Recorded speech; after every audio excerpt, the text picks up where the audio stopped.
Una sa lahat, lalaking halos mabura ang buong mukha matapos maaksidente, sumailalim sa makasaysayang operasyon. Pag-transplant ng kanyang buong kaliwang mata, kauna-unahan sa buong mundo. Ang kanyang kwento, alamin maya-maya lamang. Magandang gabi, Pilipinas. Sa Frontline tonight, Pilipinas naghahay ng diplomatic protest kasunod ng panibagong insidente ng pambobomba ng tubig ng Chinese Coast Guard. Speaker Martin Romualdez nanawagan sa mga karating nating bansa na kondinahin ang pangaharas ng China. Vice President Sara Duterte may sagot na sa pinalutang na tambalan nila ni Senator Amy Marcos sa 2018 elections. Inamin ding may pinagdadaanan ng kanilang pamilya pagdating sa politika. Our political side of our family is going through a rough patch right now. Mahigit 30 Pilipino na inilikas mula sa Gaza dumating na kanina sa bansa.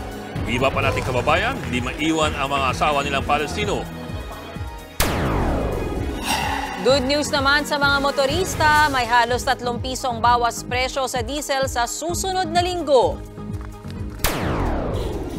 Buhay ng lalaking sumailalim sa double lung transplant, paano kaya nailigtas ng breast implant? At Catherine Bernardo nagpaka-daring sa cover ng isang magazine.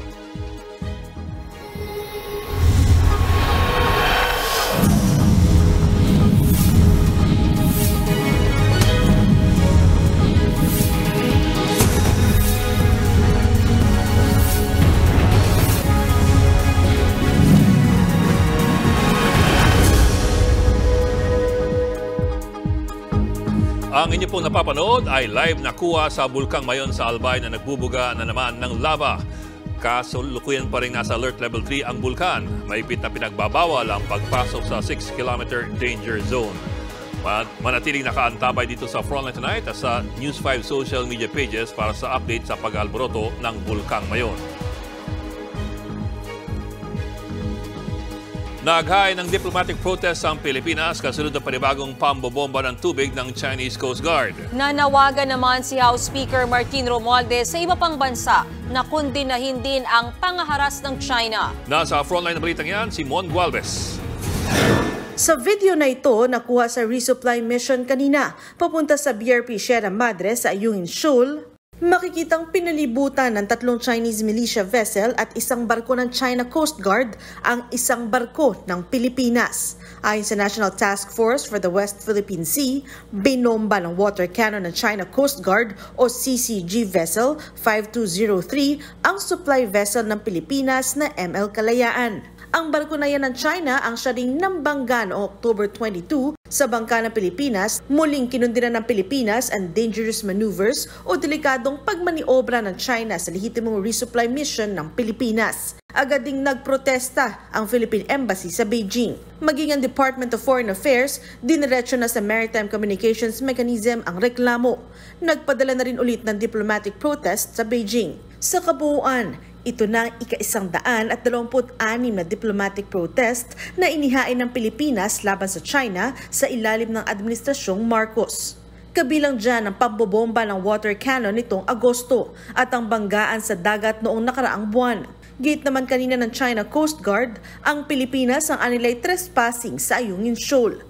Binuntutan din daw nila kanina ang mga barko ng Pilipinas, pero pinalusot din kalaunan alang-alang sa tinawag nilang special arrangements sa paghahatid ng supply. Ayon sa isang security analyst, nagbabanggaan ang Pilipinas sa China sa kung sino ang may kasalanan. Cognitive warfare where you have two different narratives. No, it's a contest ito kasi ng Grayson strategy pa rin that involves narrative wars, and definitely kanya-kanyang version of what is true. Dagdag pa niya, ngayon lang nakikitaan ng China ng paghihigpit sa pagugwardya sa mga resupply mission ng Pilipinas. Sa kabila niyan, asahan daw na hindi pa ito huling beses na magkakainitan ang dalawang bansa. This will continue because of course their objective is to deter us para lumapit doon dahil sa tingin nila nakapaligid na sila dun sa teritoryo na doon. Para naman kay Senator Francis Tolentino, walang pinagkaiba sa mga pirata ang inaasal ng China. Nilalagay raw kasi nito sa alanganin ang seguridad at stability sa rehiyon. Tinawag namang abuser at gaslighter ni Senator Riza Ontiveros ang China. Pinagmumukha raw nitong Pilipinas pa ang nanghihimasok kahit sila ang nasa ating teritoryo. Kaya mas mainam daw na pagtuunan ng pansin ang modernisasyon ng Philippine Navy at Coast Guard para hindi raw tayo basta-basta binabraso ng China sa Ayungin Shoal. Si House Speaker Martin Romualdez naman kinundi na rin ang agresibong aksyon ng China Coast Guard. Hindi raw magpapabuli ang Pilipinas kahit isa tayong maliit na bansa kumpara sa China. Nanawagan din siya sa mga karatig nating bansa na kundinahin din ang ginagawang pangaharas ng China sa sarili nating teritoryo. Nagbabalita mula sa Frontline, Marlene Alcaide, News 5. Pagwawasto lamang po, yun po ang ulat ni Marlene Alcaide.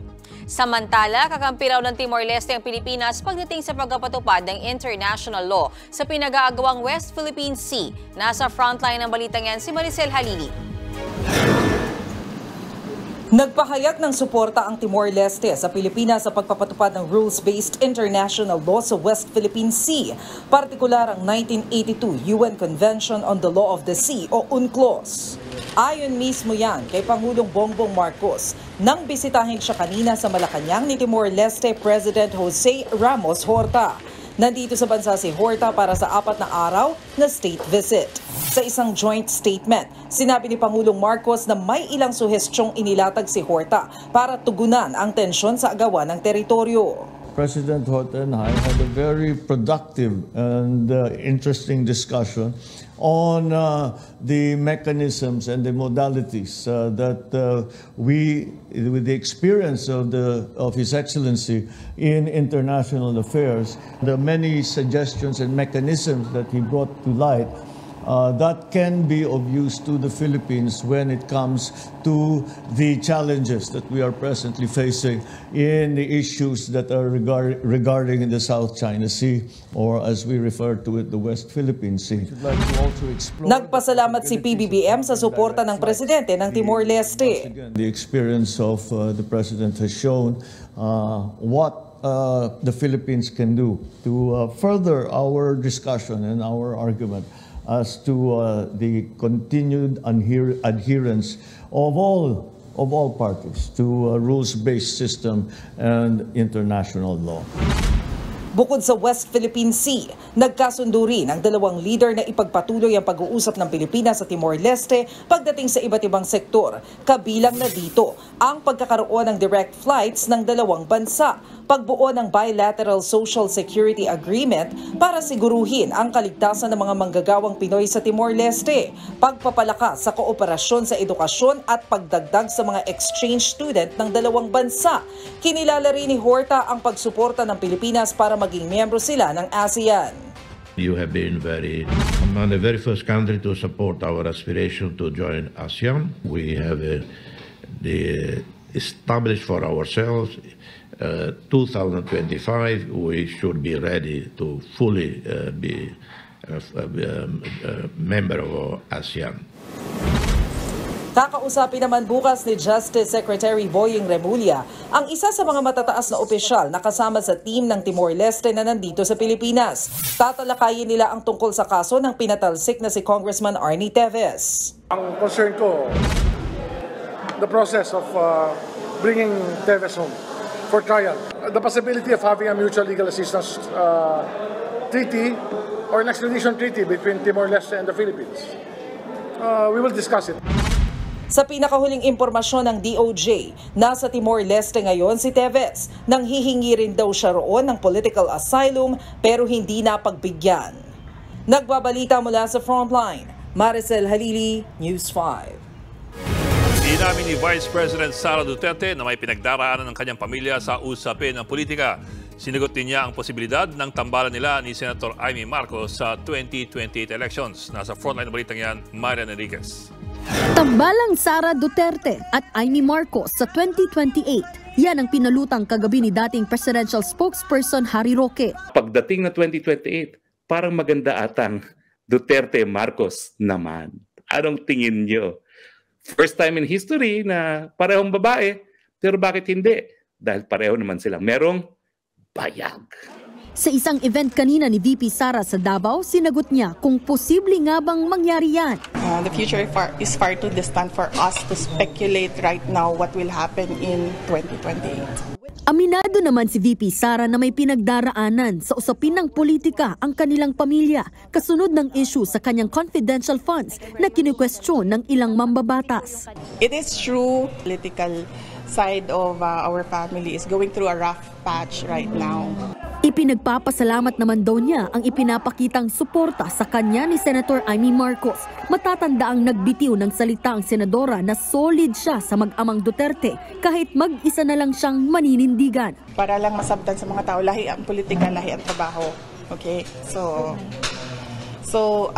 nagpasalamat ko kay Senator Amy Marcos sa iyahang padayon na pagsuporta sa politika sa amo ang pamilya. Tumanggi namang magkomento si VP Sara sa pagkakaalis sa pwesto bilang Deputy Speakers ng kanyang mga kaalyadong sina dating Pangulo at Congresswoman Gloria Macapagal Arroyo at Congressman Isidro Ungab. Pero tunay daw niyang mga kaibigan ang dalawang mambabatas. But I have a comment as their friend. Okay. Sige. Sa politics, we always say that there are no permanent friends and enemies sa politika. And as a politician, it is truly heartwarming if you find another politician who is a true friend. That is why Congressman Sid Ungab and Congresswoman Gloria Macapagal Arroyo has my full support as a politician and as a friend. Naging kontrobersyal ang pahayag ng kanyang amang si dating Pangulong Rodrigo Duterte kung saan tinawag niyang pinakabulok na institusyon ng Kamara na pinamumunuan ng pinsan ni Pangulong Bongbong Marcos na si House Speaker Martin Romualdez. Kaugnay naman sa tanong kung isusulong pa ni VP Sara ang pagbabalik ng kanyang confidential funds sa mga susunod na taon matapos niya itong isuko kahapon, ito lang ang kanyang sagot. Something that I cannot speculate right now because the next budget will be more than a year pa. Nagbabalita mula sa Frontline, Marian Enriquez, News 5. Nilinaw naman ni Senator Coco Pimentel na hindi tiyak kung maibabalik ang confidential funds sa mga opisina ni Vice President Sara Duterte. Patuloy naman daw sisingilin ng ilang mambabatas si VP Sara sa 125 million pesos na ginastos ng OVP sa loob lang ng 11 araw. Narito ang aking report. Hanggat hindi pa final, may tsansa pang maibalik ang tinanggal na confidential funds ng Office of the Vice President at Department of Education. Daraan pa kasi ito sa Bicameral Conference Committee. Pero git ni Senate Minority Leader Coco Pimentel, maliit na lang ang tsansa nitong maibalik. Theoretically speaking, pwedeng ma-restore, kaya siguro yung mga interesado sa issue na nagbabantay, hanggang dulo ang pagbabantay, even after the BICAM. Matatanda ang noong nakaraang taon, tinanggal din ang Confi Funds pero naibalik din kalaunan. Paliwanag ni Pimentel, hindi gaya noon. Magkapareho ngayon ang bersyon ng Kamara at Senado pagdating sa Confi Funds. Kaya aksaya lang daw sa oras kung biglang sa BICAM ay ibabalik ang confidential funds sa mga ahensyang pinamumunuan ni Vice President Sara Duterte. Gate pa ni Pimentel, patunay ang pagsuko ni VP Sara sa kanilang Confi Funds na kaya naman nilang gampanan ang kanilang trabaho nang wala nito. Dapat anya, isuko na rin ng ibang civilian agencies ang kanilang Confi Funds. Di sana yung mga ibang civilian departments, civilian agencies na ma-realize din nila yan, hindi naman natin primary mandate ang mag-surveillance ng mga tao kasi hindi naman tayo primarily a law enforcement, a criminal law enforcement agency. So sana i-give up na po nila. Ang mga oposisyon naman sa Kamara hindi raw titigil sa paniningil kay VP Sara. Hindi raw niya matatakasan ang hinihinging paliwanag ng taong bayan kung paanong ginastos ng OVP ang 125 million pesos na Confi Funds sa loob lang ng 11 araw. Tingin natin hanggat nagdadrag at hindi talaga sumasagot ang OVP kahit na marami na naging pagkakataon para gawin yon. All the more lang na nakikita ng taong bayan na hindi talaga katiwa-tiwala ang mga opisyal na sobrang na humingi ng confidential funds at napapaurong na lang kapag sila ay na-expose. So napilitan na sigurong magdesisyon ng ganito ang Vice President dahil talagang naging mabaho itong confidential funds at talagang inayawan ng taong bayan itong confidential funds. Nauna naman ang naghain ng Makabayan Block ng resolusyon sa komite para imbestigahan ng Confi Funds ng Davao LGU. Gusto rin nilang tuluyan ang alisin ang pagbibigay ng Confi Funds sa mga civilian agencies. Kamakailan, naghain na rin ng petisyon sa Korte Suprema para questionin ang legalidad ng paglilipat ng pondo ng Office of the President para gawing confidential funds ng OVP noong December 2022. Inaasahang magko-convene ang Kamara at Senado sa BICAM sa Disyembre.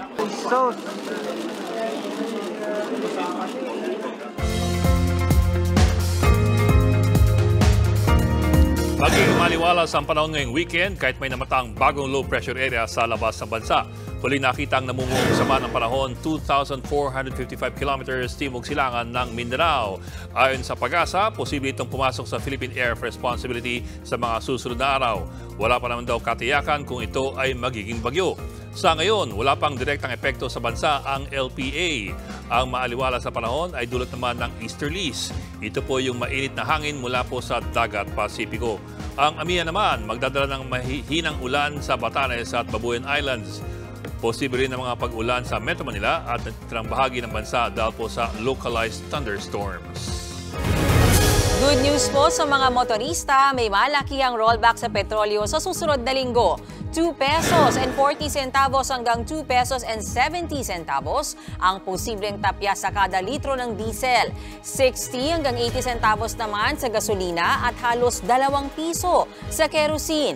Ito na ang ikatlong sunod na linggo ng rollback sa kerosene at diesel at pangalawa sa gasolina. Ayon sa Department of Energy, posibleng ma-extend hanggang January 2024 ang pagbaba ng presyo ng petrolyo. This is a reverse of the situation, no? Kaya talagang mukhang tutuloy-tuloy na itong pagbaba unless meron na namang gawin, unless may gagawin na namang pronouncement itong OPEC kung ano-ano namang cut ang gagawin. At kung lumala ang tension. Susunod, Pogo Hub na ginawang prostitution den at meron pang torture chamber na inspeksyon ng ilang senador. Pagkor na sabon. Mga Pilipinong nagbalik bansa matapos maipit sa Gaza-Egypt border. Ikinwento ang kanilang naranasan sa gera. At sa pool sa video, ang pambubugbog ng mga sundalong Hamas sa isang lalaki. Magbabalik pa ang Frontline Line.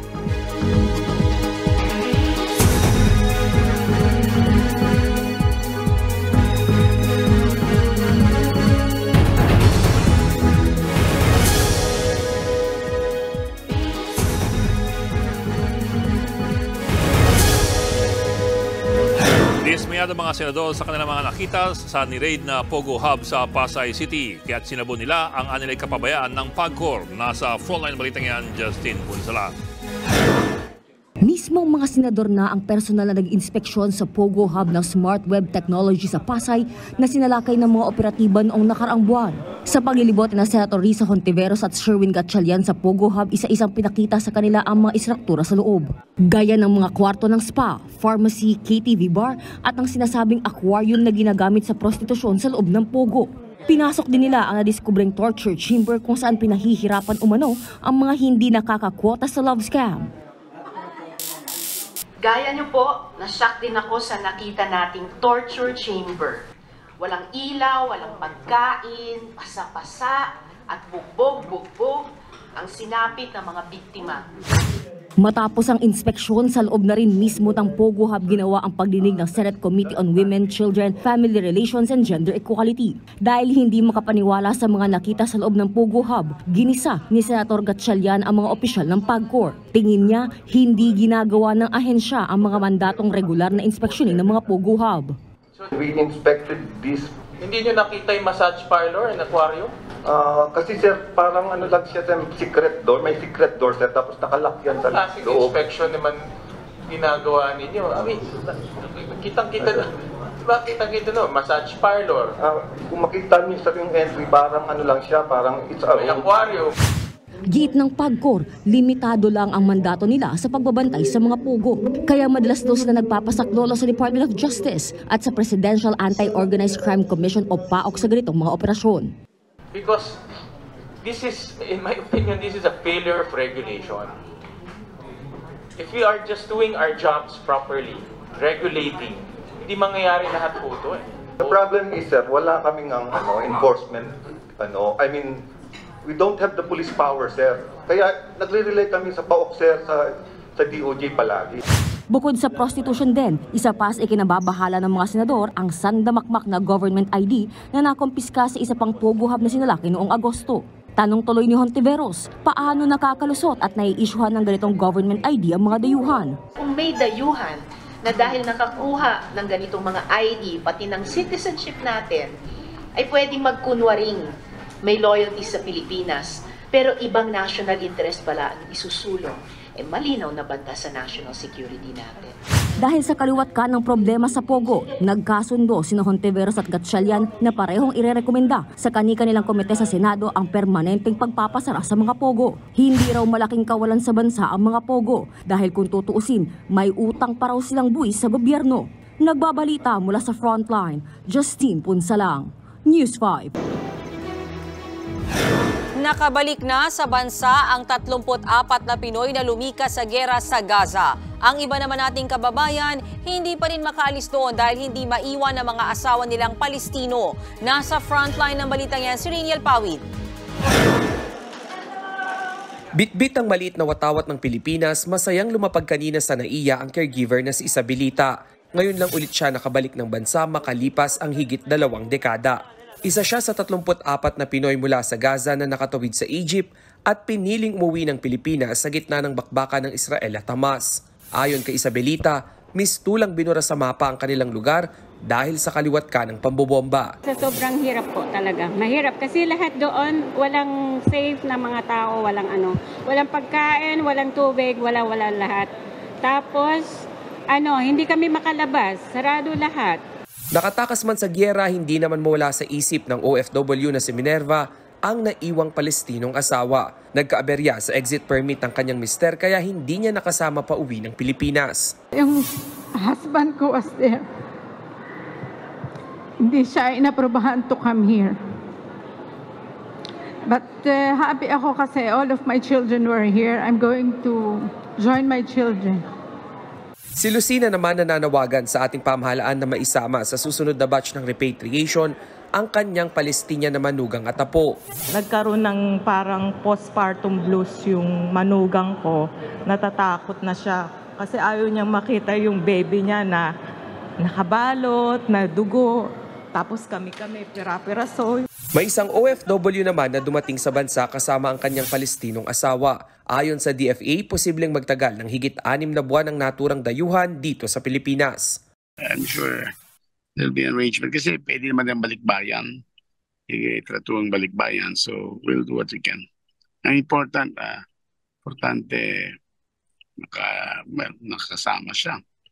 Hindi namin expected yun na papayagan. Nakatanggap ng tig $1,000 o katumbas ng 50,000 pesos ang bawat pamilyang nakabalik ng bansa. Ngayong Biyernes, 42 Pinoy pa ang nakalabas na sa Rafah border at papunta na sa Cairo, Egypt. Sa kabuuan, 84 na Pinoy na ang nakalabas ng Gaza at 53 pa ang naiwan. 14 naman ang hindi tumuloy matapos magkaproblema sa exit permits ang kanilang mga Palestinong asawa. Patuloy naman silang kinukumbinsi ng DFA na tumawid na sa Egypt kahit hindi kasama ang kanilang mga kabiyak. Nagbabalita mula sa Frontline, Reniel Pawid, News 5. Pumayag na raw ang Israel na magkaroon ng 4 na oras na tigil putukan araw-araw para makalikas sa mga sibilyan. Isang video naman ang inilabas kung saan kita ang pananakit ng grupong Hamas sa isang lalaki. Nasa Frontline balitang yan si Ian Suyu.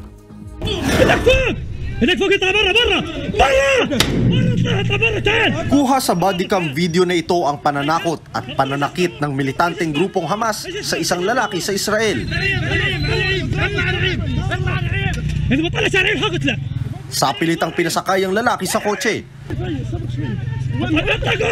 Saka siya pinaghahampas ng baril.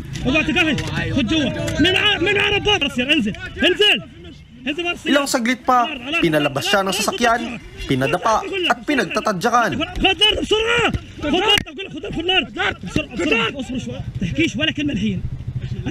Pagkatapos niyan, tinali ang mga binti at braso niya. Ang ibang Hamas, napagdiskitahan at pinagbabaril naman ng isa pang sasakyang dumaraan. Kuha ang videong yan noong October 7 nang mag-surprise attack ang mga Hamas malapit sa Kisufim, Israel. Inilabas ito ng South First Responders, isang grupo mula sa Israel na nakarecover ng mga bodycam ng mga namatay na militanteng Hamas. Higit isang buwan nang lumipas, tuloy pa rin ang bakbakan at pambobomba. Halos mapulbos na nga ang buong Gaza. Mayat mayari ng mga pasyenteng isinusugod sa ospital. Karamihan sa kanila, mga bata. Sa huling tala ng health authorities, umakyat na sa 12,300 ang nasawi sa gyera sa magkabilang panig ng Israel at Gaza.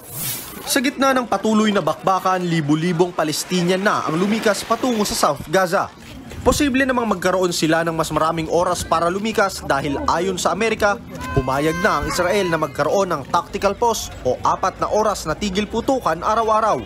Pero giit ng Israel, malabo pa rin ang ceasefire hanggat di pinapakawalan ng Hamas ang kanilang mga bihag. Nagbabalita mula sa frontline. Ian Suyu, News 5. Susunod, kauna-unahang full eye transplant sa mundo, matagumpay na naisagawa sa Amerika. Mainit na eksena sa inaabangang Avatar The Last Airbender series, pinasilip na. Always remember who you are.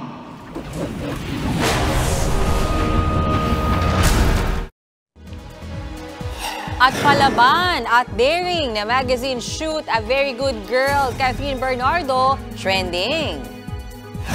Tutok lang mga kapatid dito sa Frontline Tonight.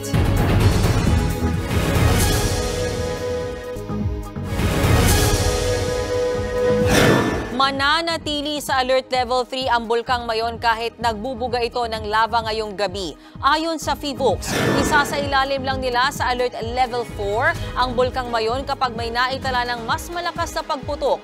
Sa ngayon, bawal pa rin ang pagpasok sa 6 na kilometrong permanent danger zone ng bulkan. Wala pa namang mga residente na sapilitang inililikas dahil sa muling pagbubuga ng lava ng Bulkang Mayon. It has been occurring since June 8, 2023 po, mula nung itinaas natin ng Alert Level 3 sa paligid ng Mayon Volcano. And continuous pa rin po yun hanggang ngayon. So kasama na po dyan yung kanila, yung 85 na factor event.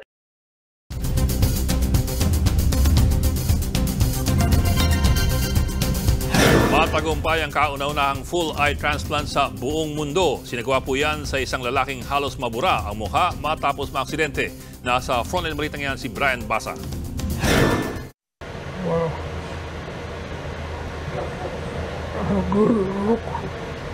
Walang pagsidla ng tuwa ng military veteran na si Aaron, 46 years old mula Arkansas sa Amerika. Makalipas ang 5 buwang paghihintay, nasilayan na niya sa wakas ang kanyang bagong muka. Nadisgrasya at nakuryente si Aaron habang nasa trabaho noong 2021. Nasunog ang halos buong muka ni Aaron. Kinakailangang tanggalin ang kanyang ilong, labi at kaliwang mata. Pero hindi nawala ng pag-asa si Aaron. Napagdesisyonan niyang sumailalim sa reconstructive surgery.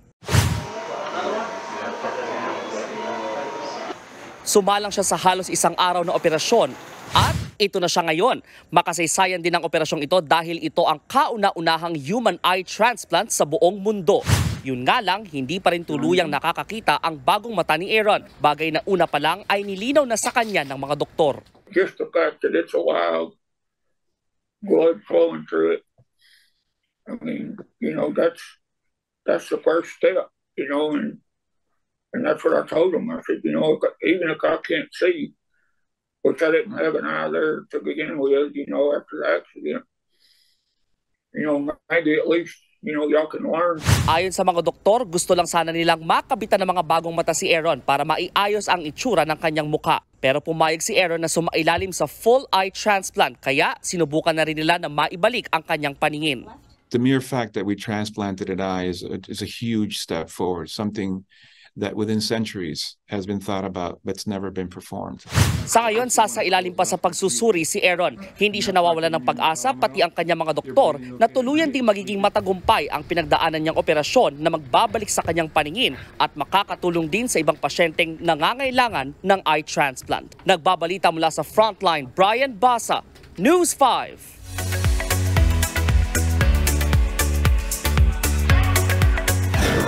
Showbiz Tonight na tayo. Trending ang Good Girl Gone Bad concept ni Catherine Bernardo sa isang magazine shoot. Si Catherine ang cover sa November issue ng Preview Philippines para ito sa kanyang 20th anniversary sa showbiz industry. Pero this time, make it daring and fearless ang peg ng a very good girl star. Looking good din si Catherine sa kanyang short hair. Mothering at sophisticated din ang atake ng aktres sa iba pa niyang photos. Chika naman ni Catherine sa preview, mas nakilala pa raw niya ang sarili niya this time. Open din daw si Catherine to explore new opportunities sa kanyang career. Heto naman ang dapat niyong abangan. May pasilip na ang much-anticipated live-action remake ng Avatar The Last Airbender. At ang sequel ng hit Disney film na Inside Out, may bagong emotion character. Narito ang report ni MJ Marfori. Umatake na ang Fire Nation! Natunaw na ang yelo! Always remember who you are. Narito na ang Avatar, The Last Airbender. On point sa hit original cartoon version. Ang live-action remake ng Avatar, The Last Airbender ng Netflix. Bida syempre, ang Canadian-Filipino actor na si Gordon Cornier bilang the Avatar himself, and pinasilip na rin ang iba pa niyang mga makakasama sa kanyang adventure. Nagagampanan naman ni Qiawen Teo, Sokka, played by Ian Owsley. Ang Fire Princess si Zuko, na karakter ni Dallas Liu. Suki, na role naman ni Maria Zhang, at ang iba pang Asian Hollywood A-listers. Sa February 22 na ipapalabas ang series sa Netflix. Punta naman tayo sa much-anticipated film. Magugulo ang mga emosyon. Orange? Who made the console orange? Do I look orange? Hello? Ah! Oh my gosh, I'm anxiety. Where can I put my stuff? Meet Anxiety, ang bagong karakter na aabangan sa sequel ng pumatok na Disney Pixar film na Inside Out. Sa bagong installment ng pelikula, susubukang ipakita ang dynamics ng ating mga emosyon sa pagpasok ng tao sa puberty. Kaya naman bukod kay anxiety, aabangan din ang iba pang emosyon na ipapakilala ng sure hit film. Oh, I'm sorry. We wanted to make such a good first impression. What do you mean, we? Nagbabalita mula sa Frontline, MJ Marfori, News 5. Abangan, buhay ng isang lung transplant patient ay salba sa tulong ng breast implant. At King, the land star Lee Jun-ho, muling magpapakilig ng Pinoy fans. Tuloy-tuloy ang balitaan dito sa Frontline Tonight.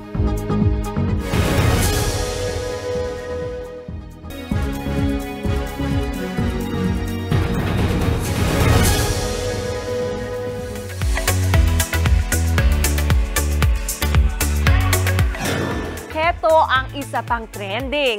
Nag-comeback na ang K-pop group na aespa with their drama album.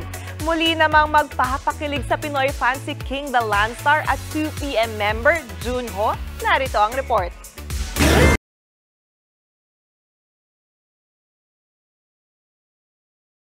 Attention Philo Hottest! Narito na muli sa bansa si 2PM member Lee Junho para sa kanyang first ever solo fan meeting tour. Pero bago yan, nakabandi kanina ni Junho ang ilang members of the press. Chika ni Junho, excited siyang ma-meet ulit ang kanyang Pinoy hottest fans after a decade. Kaya promise niya, magiging masaya ang fan meet sa MOA Arena bukas. So it's been a long time since I've been here, so I want to actually feel the atmosphere, the weather, and the scenes in the Philippines. Sa mga hindi naman makakapunta sa fan meet, may chance pa kayong makita si Junho dahil kasama siya sa mga bigating star na magpapasaya sa Asian Artist Awards sa Philippine Arena next month. How does it feel once again to see your Filipino fans up close?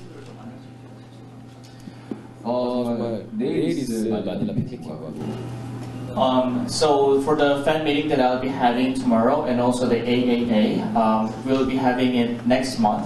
I'm pretty much excited, and just what I said a while ago, that I would like to have more opportunity to visit here more often. Actually, I'm making it happen, which is just happening next month. So also for the fan meeting tomorrow, it's my first time to have a fan meeting here in the Philippines. So I'm excited to have and the things that will happen in the fan meeting tomorrow. Bumida si Juno sa ilang hit K-drama series gaya ng King the Land at The Red Sleeve, kung saan siya ang first ever K-pop idol na nanalo ng Best Actor sa Baeksang Arts Awards. May isa pang bigating K-pop group na magko-concert sa Pilipinas, ang NCT 127. Sa photo announcement ng grupo, dadalhin nila ang kanilang The Unity Tour sa Bulacan sa January 21, 2024. Wala pang ibang detaling kaugnay sa venue at ticket selling. It's beginning to look a lot like Christmas para sa mga may hilig sa sweets. Siguradong may enjoy rin ang iba't ibang drive-thru wonderland sa buong bansa. Narito ang aking report.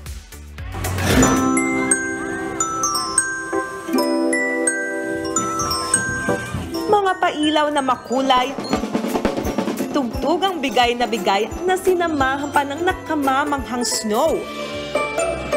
It's indeed a magical Christmas para sa mga kids at heart. Sa mga gustong maramdaman ng Christmas spirit, heto ang perfect drive-thru wonderland para sa inyo. Nandito tayo ngayon sa Nagtahan sa Maynila para sa pagpapailaw ng Dunkin' Christmas theme store dito. 25 drive-thru stores sa buong bansa ang nagliwanag para sa magical Christmas experience ng donut at coffee lovers. Pinangunahan ng hinahangang aktres na si Bel Mariano ang pagpapailaw na Christmas Wonderland. 5, 4, 3, 2, 1! Christmas is always a trip down memory lane daw para sa Ken Paimil love star. I love giving gifts. I love shopping for my siblings. I love buying Dunkin' every Christmas, diba? And kulang ang handa natin pag wala yan. Nagsiset up kami ng Christmas tree together, and then usually pagpatak ng 12 midnight, sabay-sabay kami mag-open ng gifts. Nakatanggap din ng maagang pamasko ang marami nating kapatid. Sa mga malayo sa Maynila, huwag mag-alala dahil all out na rin ang magical Christmas sa Malanday, Valenzuela City. Hindi rin nagpahuli ang Kugon, Ormoc City sa makukulay na Christmas decor. At syempre, Paskong-Pasko na rin ang vibe sa San Pablo, Laguna. Kanya-kanyang gimmick at saya ang hatid ng iba't iba pang magical Christmas stores sa buong bansa. Asahan daw na gagawin na itong tradisyon para siguradong magical ang Pasko ng bawat pamilyang Pinoy. I think that's the essence of Christmas, you know, sharing love, sharing joy, sharing happiness, and most especially to your family. Ma-enjoy ang Christmas theme stores hanggang January 6 sa susunod na taon.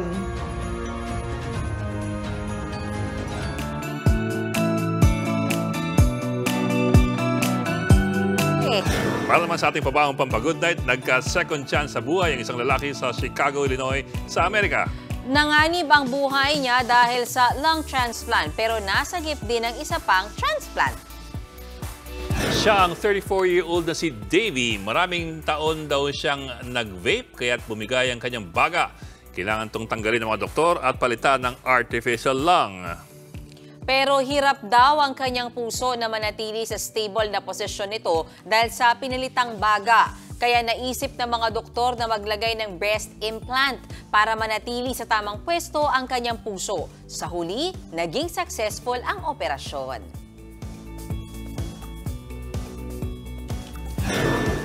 Happy Friday! Titignan ko kung ano yung may breast implant yung lalaki. Hindi ko rin nakita eh.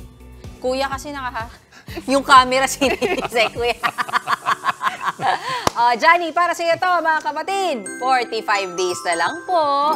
Pasko na. O, diba? Ganda ng ganda ng earrings ni Johnny. Kasi ganyan ka lang ganyan, humahangin eh. Para mas malamig. Parang may pamaypay, no? Yan po ang 45 minutes mag-ibang palagang headlines. Balitan at diskusyon para sa paghubog ng matalinong opinyon. Kami yung kasagas sa pagbabalita. Ako po si Mean Los Baños. Ako lang po si Edwin Gao. Hanggang sunod sa mga kapatid. Magandang gabi.